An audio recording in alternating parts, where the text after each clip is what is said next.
الشیطان لکما عدو مبین۔ اگر ہم اپنے معاشرے کے موجودہ حالات کا جائزہ لیں تو ہمیں نظر آتا ہے کہ خوف اور ذہنی دباؤ ہماری روزمرہ زندگی کا حصہ بن چکے ہیں۔ لوگ سماجی، روحانی، جسمانی اور جذباتی مسائل کی وجہ سے مایوسی کا شکار ہیں۔ آج ہمارا معاشرہ تند مزاج اور بے رحم ہوتا جا رہا ہے۔ ہر طرف افراتفری دکھائی دیتی ہے۔ رویوں کی یہ تبدیلی صرف بڑوں میں نہیں بلکہ بچوں میں بھی نظر آتی ہے۔ بچوں کا مزاج جارحانہ ہو گیا اور ان کے دل سے بڑوں کا احترام ختم ہو گیا۔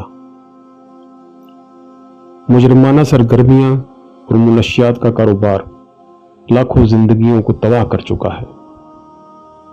ہر طرف دہشت گردی، بے روزگاری، بدعنوانی ہے۔ جنگ و جدل میں ہر دن اضافہ ہوتا جا رہا ہے۔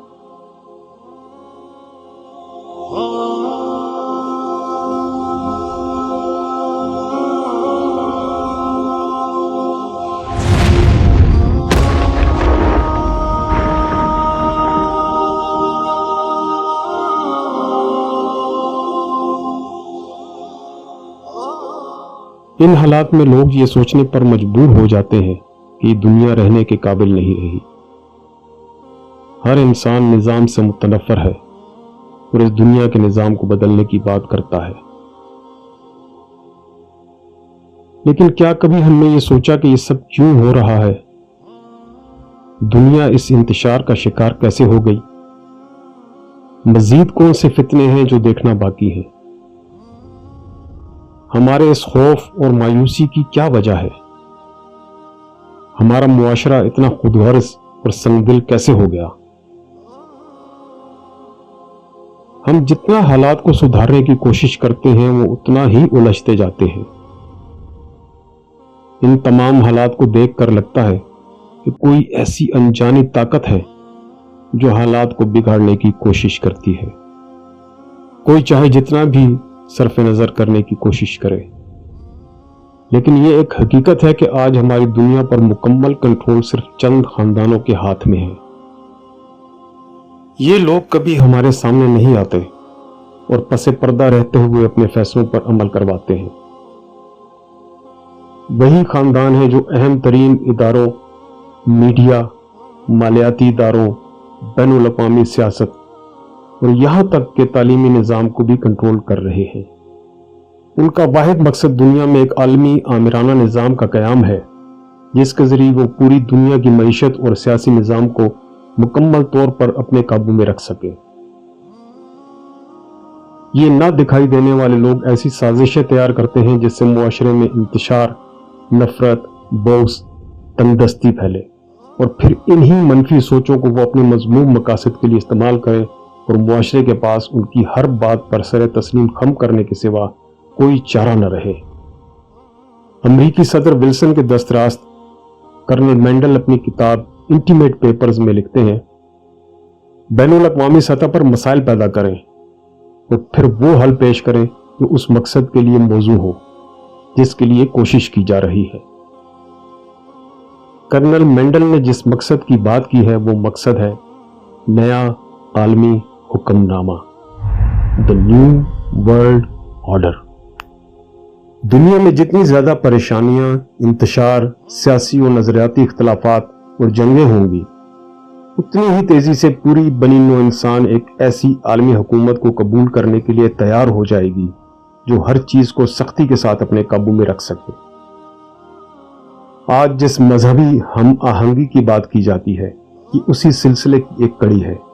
لوگوں کے ذہن میں یہ بات ڈالی جا رہی ہے کہ دنیا میں ہونے والے انتشار، نفرت اور پھر اس کے نتیجے میں ہونے والی جنگوں کے پیچھے یہی مذہبی اختلاف ہے۔ جب لوگوں کی اکثریت اس بات کو ذہنی طور پر تسلیم کر لے گی تو پھر اس کا حل بتایا جائے گا کہ ایک ایسا عالمی مذہب متعارف کروایا جائے جس پر ہر انسان عمل کرے۔ یہی وہ دجالی فتنہ ہے جس کے لیے تمام جدوجہد ہو رہی ہے اور ہمارا معاشرہ جانے انجانے اس کی طرف بڑھتا جا رہا ہے۔ اور اپنی لا علمی کی وجہ سے اس فتنے کو پھیلانے کا باعث بھی بن رہا ہے۔ ایڈورڈ بیرنز اپنی کتاب پروپیگنڈا میں لکھتے ہیں، ہماری سوچ اور خیالات پر ایسے لوگ اثر انداز ہوتے ہیں جو پس پردہ رہتے ہیں، جنہیں ہم نہیں جانتے۔ ہماری زندگی کے تقریباً ہر پہلو، چاہے وہ سیاست ہو، کاروبار، سماجی طرز عمل یا ہماری اخلاقیات، سب کچھ چند لوگوں کے قابو میں ہے۔ امریکہ کے 28ویں صدر تھامس ووڈرو ولسن نے 1912 میں اپنی انتخابی مہم کے دوران تقریر کرتے ہوئے کہا، ہم اس وقت بدترین حکمرانی کے دور سے گزر رہے ہیں، جہاں پوری دنیا کی حکومتوں کو کنٹرول کیا جا رہا ہے، جہاں کوئی حکومت عوام کے ووٹ یا اکثریتی رائے سے نہیں بلکہ چند افراد کے حکم سے چلتی ہے۔ اس وقت پوری انسانیت اور خصوصاً مسلمان امت کے خلاف بہت سی سازشوں پر عمل ہو رہا ہے، اور ان سازشوں سے لوگوں کو بہت بڑے بڑے فتنوں میں ملوث کر دیا گیا ہے۔ ان سازشوں کا مقصد دنیا پر ایک ایسا نظام رائج کرنا ہے جو دجالی فتنے کے لیے کام کرے اور اس کے ظاہر ہونے سے پہلے اس کے لیے راہ ہموار کی جائے۔ دنیا کے چند خاندان بھی تمام منصوبہ صرف ایک شخصیت کے لیے بنا رہے ہیں، ایک ایسی شخصیت جسے وہ اپنا مسیحا مانتے ہیں، اپنا نجات دہندہ مانتے ہیں، اور وہ شخصیت ہے دجال۔ اسی دجالی فتنے سے مسلمان امت کو آگاہ کرنے کے لیے جال اور دجال کے نام سے ایک ویڈیو پروگرام تشکیل دیا گیا ہے۔ آج کی یہ ویڈیو اسی سیریز کی ایک تعارفی ویڈیو ہے۔ اس سیریز میں کوشش کی جائے گی کہ تمام فتنوں کے بارے میں گفتگو قرآن اور صحیح احادیث کی روشنی میں کی جائے، اور اس کے ساتھ ہی انسانی نفسیات، سائنس اور تاریخی حقائق پر بھی پرکھا جائے۔ ان ویڈیوز میں ہم یہ جاننے کی کوشش کریں گے کہ کس طرح یہ جدید فتنے ہماری سوچ کو متاثر کر رہے ہیں، اور کس طرح ان کے ذریعے ہمیں ذہنی غلام بنا کر دین سے دور کر کے جہنم کے راستے پر چلایا جا رہا ہے۔ اگلی ویڈیو میں ہم یہ جاننے کی کوشش کریں گے کہ ان فتنوں کا آغاز کب، کیوں اور کیسے ہوا۔ تب تک کے لیے اجازت دیجیے اور اپنا خیال رکھیے۔